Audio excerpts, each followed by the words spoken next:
बिस्मिल्लाहिर्रहमानिर्रहीम। Welcome to Justinian law chamber. Viewers, आज हम जिस टॉपिक पे डिस्कशन करेंगे वो है ex officio justice of piece.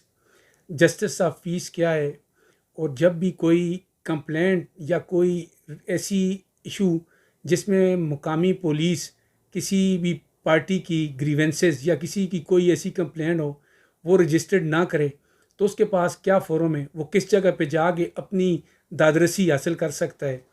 इसके लिए कोर्ट में जाने का क्या तरीका है और मुकामी पुलिस के पास जाने का क्या तरीका है, और जस्टिस ऑफ पीस का जो x officio justice of piece वो होता क्या है, किसके पास ये इख्तियारात हैं, ये पावर किसको दी गई है, डिस्ट्रिक्ट के अंदर कौन इसको हेड करता है, किसके पास ये एप्लीकेशन फ़ाइल की जाती है।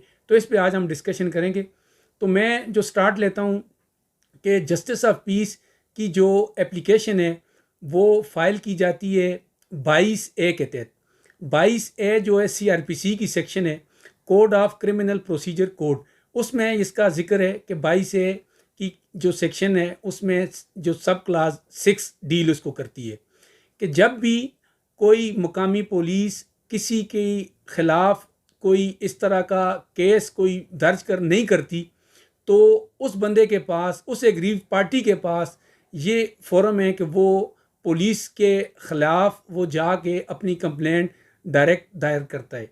अब ये कंप्लेंट जो दायर करने का तरीक़ाकार क्या है, को किस वो जस्टिस ऑफ पीस या x officio justice of piece होता कौन है, ये इख्तियार जो डिफ़ाइन किया गया है वो सेक्शन 25 के अंदर के जो डिस्ट्रिक्ट के अंदर सेशन जजेस और एडिशनल सेशन जजेस, इनको ये इजाफी इख्तियार दिया जाता है कि ये अपने ओहदे के साथ ये इख्तियार रखते हुए इनके पास ये जस्टिस ऑफ पीस का इख्तियार भी मौजूद होता है।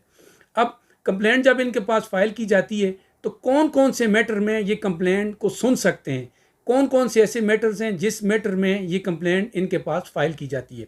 सबसे पहले कि रजिस्ट्रेशन ऑफ केस, कि जो अगर पुलिस इनका केस रजिस्टर्ड नहीं करती या नॉन रजिस्ट्रेशन ऑफ केस, तो वो आगे अपनी कंप्लेंट फाइल करते हैं। दूसरा, transfer of investigation from one police officer to another police officer, के पुलिस ऑफिसर एक से जो उसकी तफ्तीश लेके दूसरे के पास न मतलब देना, ये भी जस्टिस ऑफ पीस का इख्तियार है। तीसरा, नेगलेक्ट, फेलियर और excess committed by police in relation to their function and duties, जो पुलिस को इख्तियारात दिए गए हैं, जो इख्तियारात मुकामी पुलिस को दिए गए हैं, वो अपने इख्तियारात से जब तजावुज़ करती है या अपने इख्तियारात को इस्तेमाल नहीं करती या अपने इख्तियारात से वो मुनारफ होती है, तो वो एक्स जस्टिस ऑफ पीस या ऑफिशियो जस्टिस ऑफ पीस उसको डायरेक्शन देता है कि आप ये काम करें। ये 3 ड्यूटीज़ जो है ex officio justice of piece के पास दी जाती हैं। अब x officio justice of piece ये बनाया क्यों, इसकी ज़रूरत क्यों लाक हुई? ये ज़रूरत इसलिए लाक हुई कि पहले जब 2002 से, क्योंकि ये 2002 में ये अमेंडमेंट CRPC के अंदर 3rd अमेंडमेंट के तहत की गई। उससे पहले ये होता था कि जब कोई केस किसी का रजिस्टर्ड क्रिमिनल केस रजिस्टर्ड नहीं होता था तो वो जाता था हाई कोर्ट में, रिट में जाता था हाई कोर्ट में अपने फंडामेंटल राइट्स की इन्वोक करने के लिए। तो वो हाई कोर्ट के अंदर, क्योंकि प्रोविंस के अंदर बहुत बर्डन है, काम बहुत ज़्यादा होता था, फिर एक बहुत लंबा प्रोसेस होता था, डिस्ट्रिक्ट की सतह से लेके डिवीजन तक जाना बहुत मुश्किल होता था। तो उसको शार्ट करने के लिए, हाई कोर्ट से बर्डन कम करने के लिए 2002 में ये CRPC के अंदर अमेंडमेंट की गई, और उसके बाद ये हर डिस्ट्रिक्ट के अंदर डिस्ट्रिक्ट एंड सेशन जजेस और एडिशनल डिस्ट्रिक्ट एंड सेशन जजेस को ये इख्तियारात मुंतकिल किए गए।